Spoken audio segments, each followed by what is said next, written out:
अब हाम्रो लाइनअपमा अब हाम्रो कायराज कलमको द हेडलाइनर कायराजी हरसेल्फको पालो आएको छ। सो सबैजना उहाँलाई जोरदार तालीका साथ स्टेजमा निमन्त्रणा गर्नुहोला। र कायरा सँगसँगै उहाँलाई साथ दिँदै हुनुहुन्छ हाम्रो ट्यालेन्टेड स्पन्दन।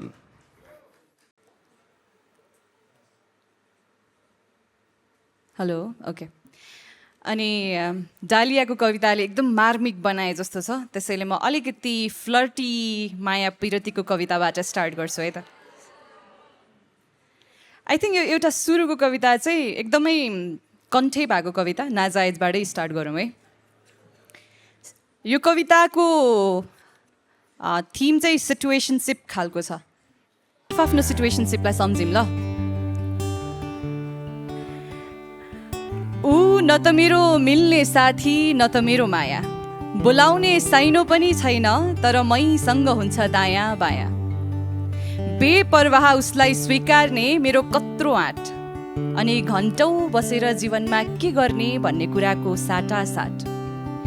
मेरो आँसु र मुस्कान बीचको कमजोर समयमा आयो, माया पिरतीबाट थाकेकी म साथमा उठ्न सिकायो।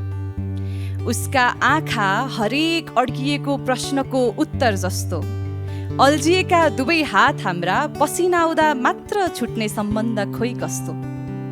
फेरि मैले चाहेको माया फरक हो, ऊ मेरो सपना होइन। मैले सम्झेकी छु भन्दा दौडी दौडी भेट्न आउनेलाई म कसरी भुलुँ। अब त लाग्छ म बेग्लै बगैँचामा एक्लै कसरी फुलुँ।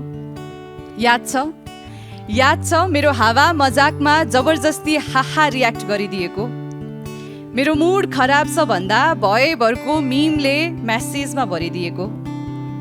तिम्रो गीतलाई साथ दिन म बिच बाटोमा नाचेकी थिएँ। तिम्रो गीतलाई साथ दिन म बिच बाटोमा नाचेकी थिएँ। त्यस दिन आँखा चिम्म गरी मेरो ओठ तिमीलाई बेचेर बाँचेकी थिए। आँखा जुधाउनै नसकी चुपचाप हामी मौनतालाई अँगाल्यौँ। पानीमा भिजेको चुरोट सल्काएको यस्तै यादहरू सँगाल्यौ। जुनलाई हेर्दै तिम्रो छातीमा टाँसिँदा थाहा भयो त्यो मुटुमा अब ठाउँ छैन। जिउन सिकाइ छाडी गयो, धन्यवाद दिनलाई हाम्रो सम्बन्धको केही नाउँ छैन। सो यस्तो सिचुएसनसिपलाई किन सम्झिरहनु होइन, त्यही भएर पर लैजाऊ भनेर भन्न खोजा। सो अब अर्को कविता छ। बगैँची भनेको थाहा छ कसैलाई? म एउटा चक्लेट दिन्छु। मलाई दिन। के हो बगैँची भनेको? थाहा छैन, त्यही दिन। भोक लाग्यो यस्तो छ है स्पन्दनलाई। बगैँची भनेको चिटर रहेछ मैले थाहा पाएँ अनुसार। सो यो कविताको शीर्षक छ मेरो उपनाम बगैँची।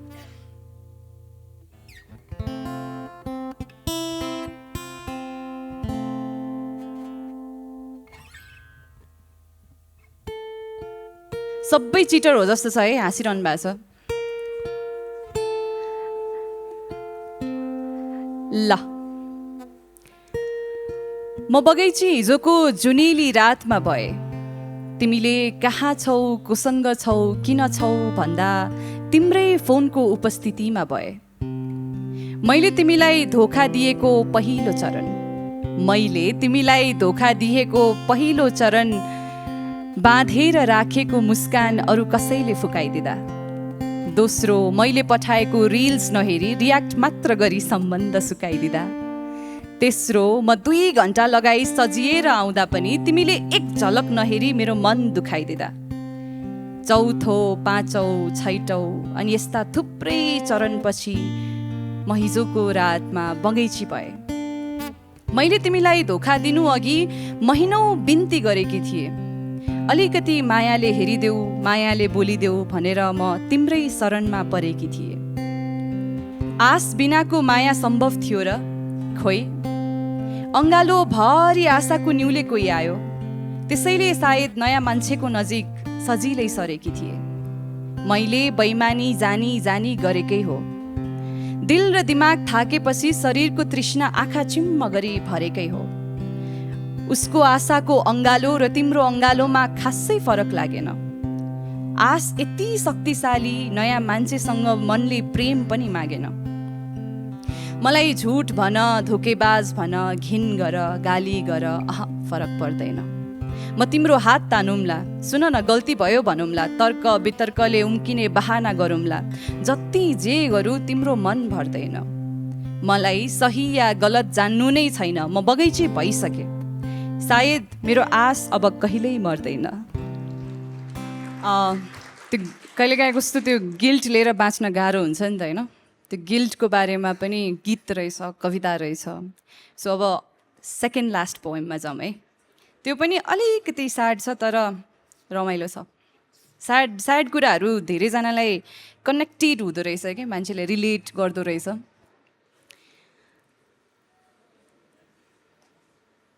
ओके, मैले साथ देऊ भन्दा तिमीले प्राण देऊ सुन्यौ कि, मैले साथ देऊ भन्दा तिमीले प्राण देऊ सुन्यौ कि, मैले मेरा सपना आकाशसम्म भन्दा तिमीले बादलसम्म मात्र बुझ्यौ कि।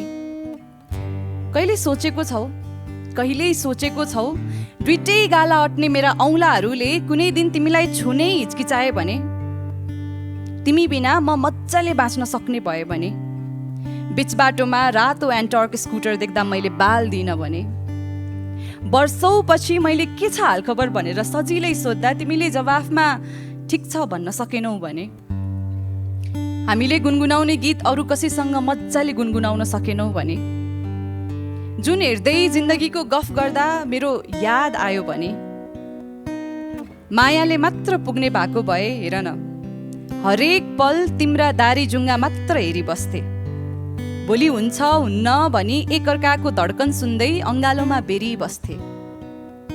मैले प्रश्न गर्दा जवाफमा प्रश्नै दिएको भए बरु म केही हिसाब गर्थे, मैले प्रश्न गर्दा जवाफमा प्रश्नै दिएको भए बरु म केही हिसाब गर्थे।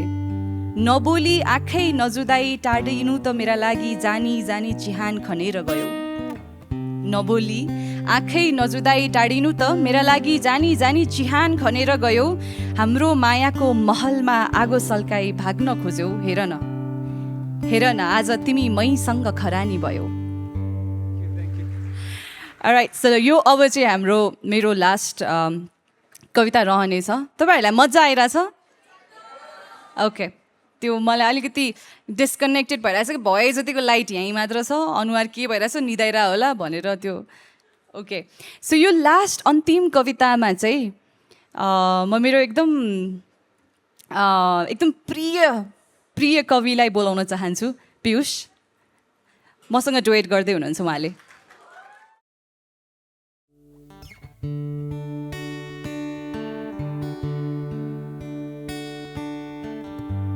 विस्कीको न्युमा भावनाको चुस्की लिन आउनुभएका सम्पूर्ण माझ नमस्कार। म पीयूष पौडेल।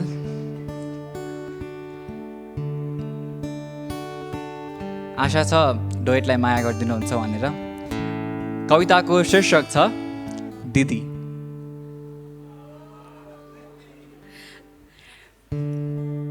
तपाईँहरूले सोचे जस्तो दिदी नहुन नि सक्छ है त।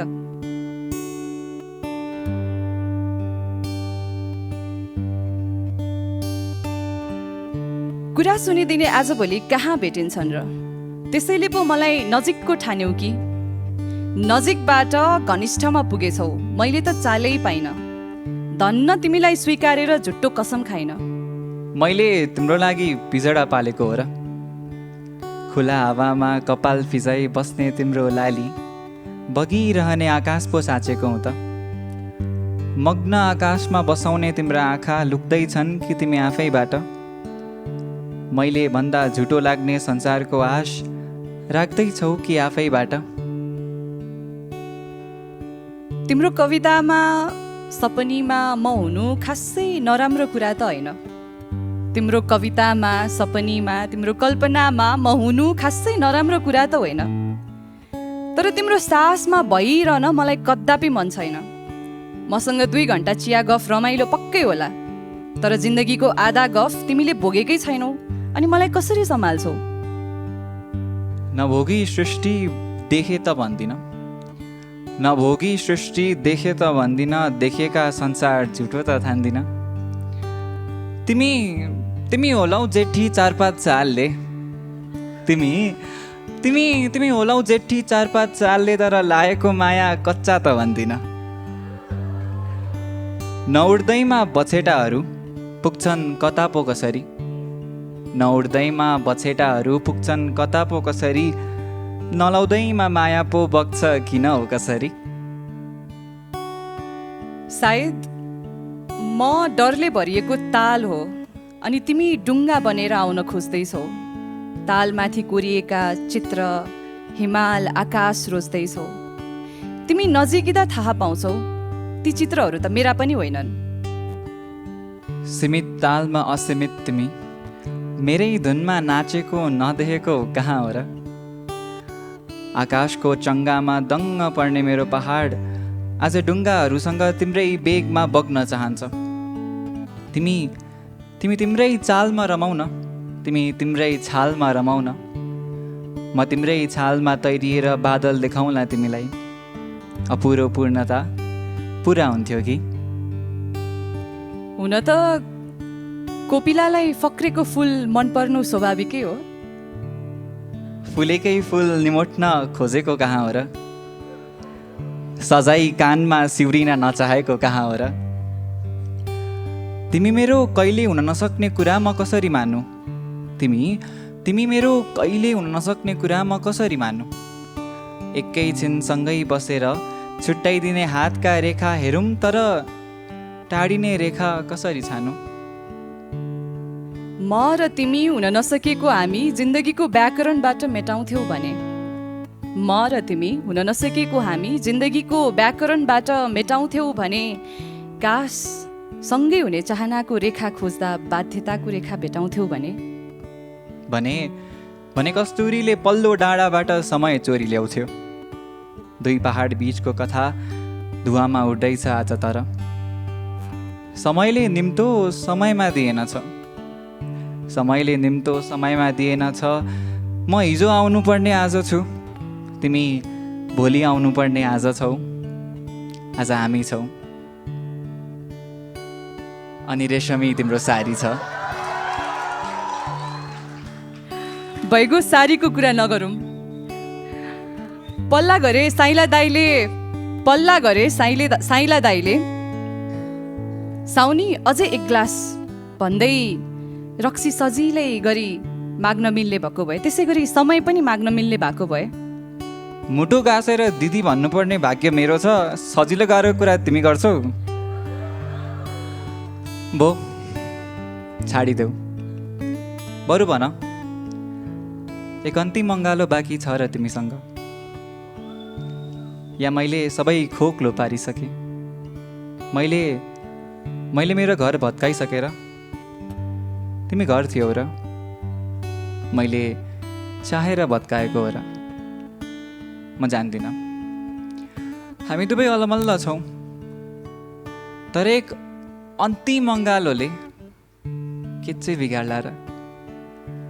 एक अन्तिम अङ्गालो बाँकी छ र तिमीसँग, छैन भने मलाई पछ्याउने यो तिम्रो झुम्का पनि सँगै लिएर जाऊ।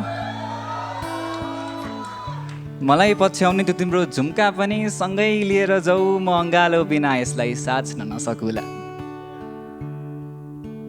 Thank you.